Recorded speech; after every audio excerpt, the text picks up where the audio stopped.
La solennité de Corpus Domini, la solennité du Saint-Sacrement du sang et du corps du Christ, a été célébrée à Jérusalem. C'est la dernière des grandes fêtes pascales. L'administrateur apostolique du patriarcat latin, Monseigneur Pier Battista Pizzaballa, a présidé la messe solennelle devant l'édicule du Saint-Sépulcre. Un nouvel évêque pour l'Église catholique arménienne. Le nouvel exarque patriarcal de Jérusalem et d'Amman est Monseigneur Joseph Zabara, évêque arménien catholique. La cérémonie d'installation a eu lieu le 17 juin à la 4e station du chemin de croix. Lieu sacré, une conférence à Tel Aviv. Des professeurs du monde entier ont assisté à une conférence dédiée au lieu sacré à l'université Bar Ilan de Tel Aviv. Étaient également présents les représentants des 3 religions monothéistes de Terre Sainte. Le mois dédié au Sacré-Cœur de Jésus. Le mois de juin est consacré au Sacré-Cœur de Jésus, un moment de prière spécial pour les jésuites et pour tous ceux qui vivent une profonde expérience du Christ à travers cette dévotion. Une aventure dans le temps, le premier camp pour jeunes actifs chrétiens en Palestine. Le secrétariat général à la jeunesse de la terre de Jésus a clos le 6 juin le premier camp d'été pour les jeunes actifs chrétiens de Palestine. Il s'est déroulé à la paroisse du Christ Rédempteur à Taïbé et s'intitulait « Une aventure dans le temps ». Mohamed Al-Sher, le pianiste de Ramallah. L'histoire de Mohamed Al-Sher, pianiste palestinien, âgé de 16 ans et originaire de Ramallah, il a remporté grâce à son talent un concours musical populaire organisé par la radio nationale israélienne.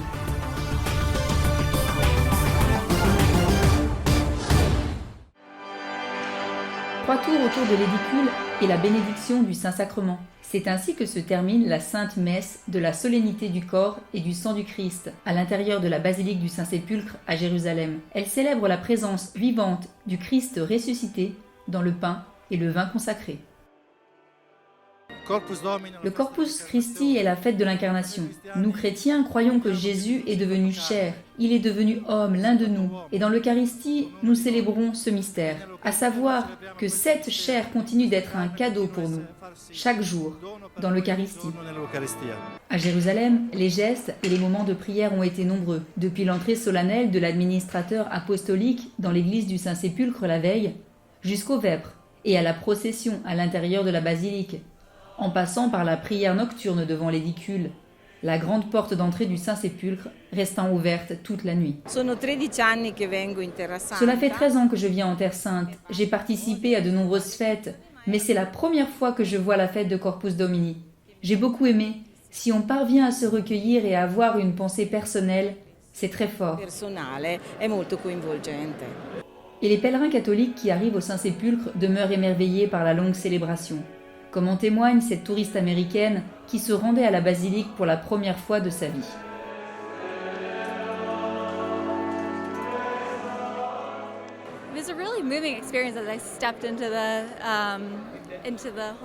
C'est vraiment une expérience émouvante d'entrer à l'intérieur du Saint-Sépulcre. J'ai reparcouru le chemin de croix et je voulais voir les dernières stations. Je n'avais pas réalisé qu'aujourd'hui nous célébrions Corpus Domini. Je suis émue de voir les frères. J'ai en effet étudié au collège de Sienne à New York, c'est un collège franciscain. J'ai tout de suite reconnu les frères à leur cordon et je les découvre en procession. C'est une expérience émouvante.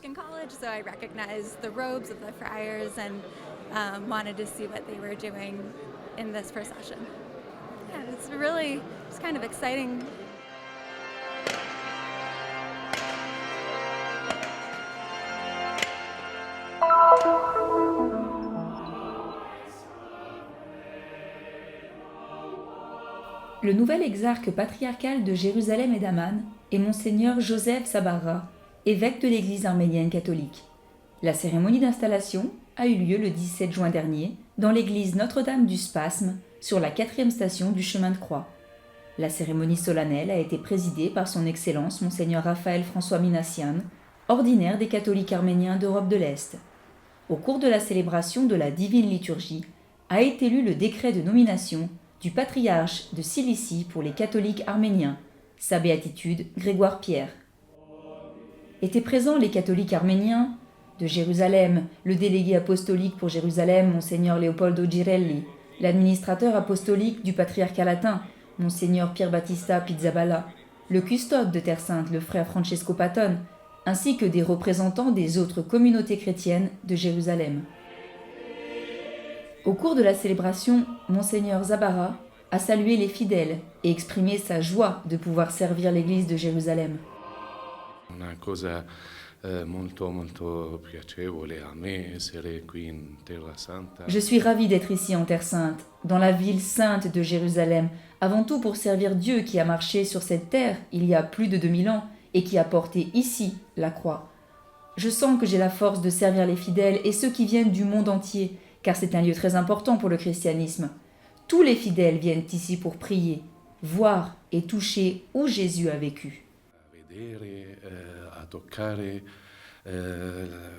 dove ha vissuto Gesù. Une tasse de café. Le rabbin Yuval utilise cette métaphore pour expliquer qu'un lieu sacré est un ensemble de contradictions, tout comme un mélange d'eau, de café, de lait et de sucre. Il l'explique lors d'une table ronde spéciale organisée par la faculté de droit de l'université Bar-Ilan de Tel Aviv. Une conférence de 2 jours, entièrement dédiée aux lieux sacrés et qui donne la parole à des professeurs du monde entier. Philosophie, sociologie, sciences politiques, c'est avec une approche académique que ces professeurs réfléchissent à la place des lieux sacrés et à leur relation avec l'État et le droit. Les représentants des 3 religions monothéistes de Terre Sainte se sont également mis à leur écoute.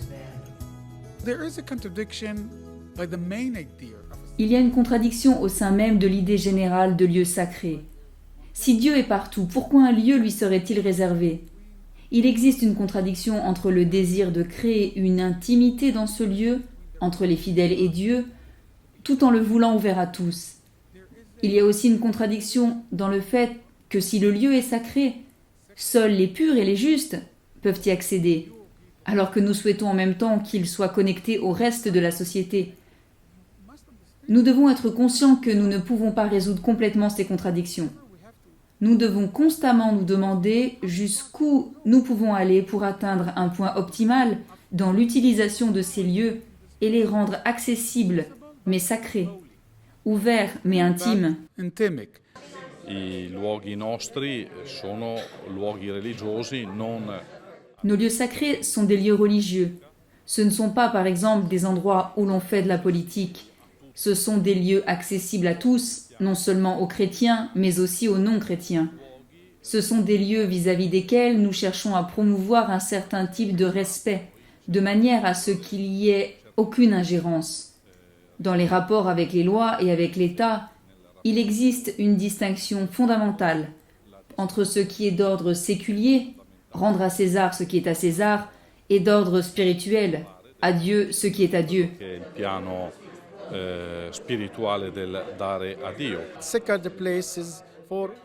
Les lieux sacrés de toutes les religions devraient être protégés par l'État et les communautés, parce qu'ils sont liés à Dieu. L'islam, le judaïsme et le christianisme sont les religions de Dieu, de sorte que même les lieux sacrés des chrétiens et des juifs sont justement sacrés. Dans une région comme la Terre Sainte, particulièrement riche en lieux sacrés, parler de leur gestion et de leur accessibilité renvoie à la vie quotidienne des fidèles et à la présence même des communautés engagées dans un chemin de dialogue. Those dialogues actually express or demonstrate the fact that Ces dialogues démontrent que toutes les religions abrahamiques ont les mêmes problèmes, les mêmes défis, les mêmes besoins. Et si nous voulons trouver un compromis, il nous faut faire en sorte que la religion cesse de faire partie du problème et devienne une partie de la solution. compromises and concessions, I think that at least the religion will stop to be part of the problem and be part of the solution.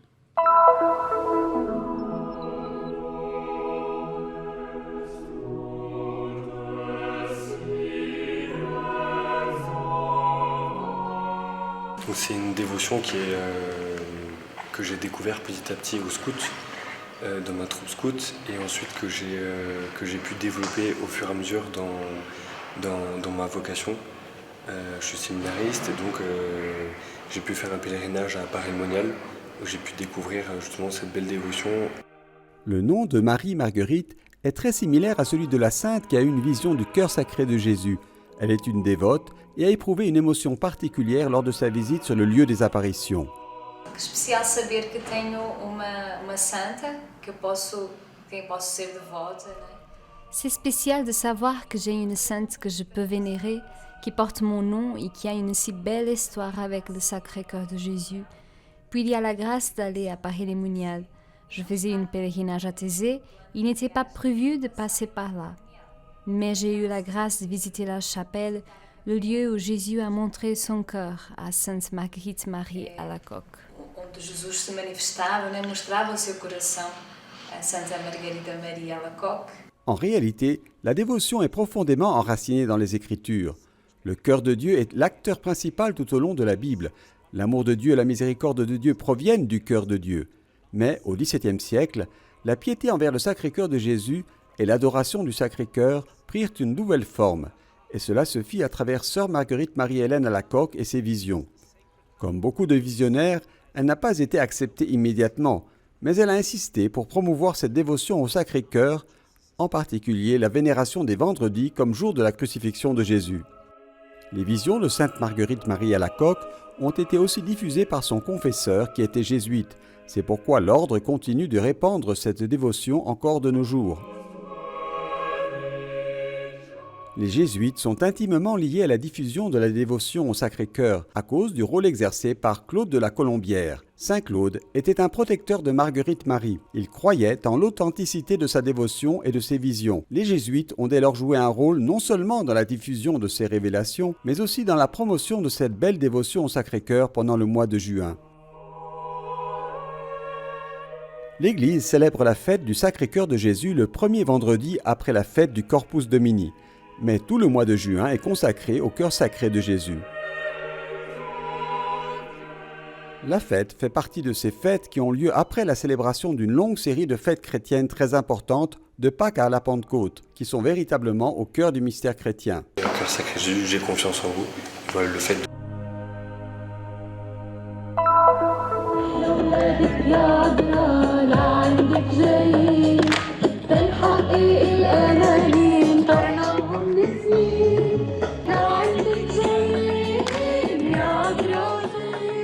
Du 3 au 6 juin, le secrétariat général pour les jeunes de la Terre de Jésus a organisé son premier camp d'été pour jeunes actifs à l'église du Christ Rédempteur dans le village de Taïbé.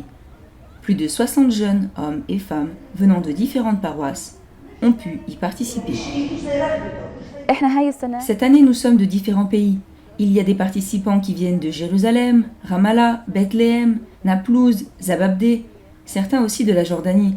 Cela renforce les possibilités pour les jeunes palestiniens et jordaniens d'échanger sur leurs expériences. Ce camp a été marqué par la présence du père Ramzi Greg du Liban, présent à toutes nos réunions. Le temps et la joie. Tel est le titre de la rencontre avec le père Greg, qui a souligné le sens du véritable amour du Christ et son message de salut dans nos vies. De nombreuses questions intéressantes ont émergé des participants à propos de leur présence sur cette terre et sur le moment historique que traverse le monde. Nous, hommes et femmes de la jeunesse, sommes les pierres vivantes de ce pays. Si ces personnes restent silencieuses, les pierres pleureront, a déclaré Jésus. Nous sommes ces pierres. Le groupe des jeunes actifs est aujourd'hui présent dans la communauté palestinienne. Il influence sa société et maintient la présence chrétienne dans ce pays, malgré les souffrances découlant de la situation politique difficile dans laquelle nous vivons. Les jeunes de la Terre de Jésus essaient toujours, dans tous les environnements où ils vivent, de s'enraciner profondément dans cette terre, car nous sommes les enfants de cette terre. Notre pays est saint, et nous devons être au niveau de cette sainteté, a déclaré le patriarche Michel Sabah. Nous prions pour nos jeunes. Aujourd'hui, nous avons terminé le camp d'été Adventure in Time, dans le but de devenir de vrais témoins et prophètes en ce monde. Gérez bien votre temps. Tel est le message de ce camp d'été spirituel qui a réussi à impliquer ce groupe de jeunes en dépit des conditions de travail difficiles et des fardeaux présents dans nos vies, en les aidant à se révéler, à rechercher l'excellence et le succès dans la vie et à vivre l'aventure de notre vie.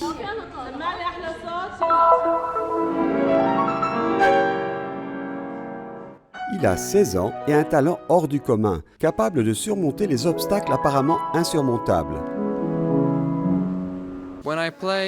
Quand je joue, c'est comme donner vie à une histoire, et chaque morceau a la sienne.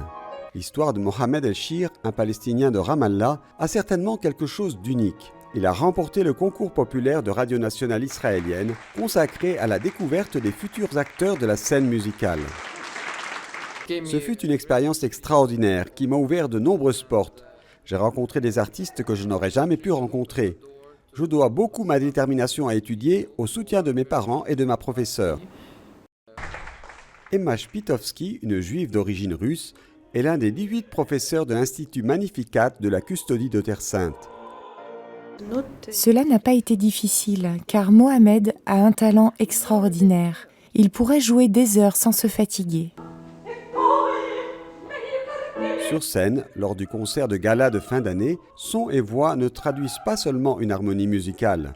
Eleonora Lue, italo-israélienne, mezzo-soprano, étudie au Magnificat pour consolider son avenir en tant que chanteuse d'opéra. La chose étonnante est que l'on peut connaître des réalités que je n'aurais pas pu connaître autrement. Je parle en tant que citoyenne israélienne et italienne. Je n'avais jamais eu la chance d'avoir des compagnons arabes chrétiens et des compagnons arabes musulmans. C'est une façon de vraiment se connaître, parce que ceux qui font de la musique, même ceux qui ne le font pas de manière professionnelle, savent très bien qu'elle nous met à nu. C'est un moment où nous montrons toutes nos faiblesses et toutes nos forces. Et peut-être que c'est la meilleure façon de commencer un dialogue, sans masque.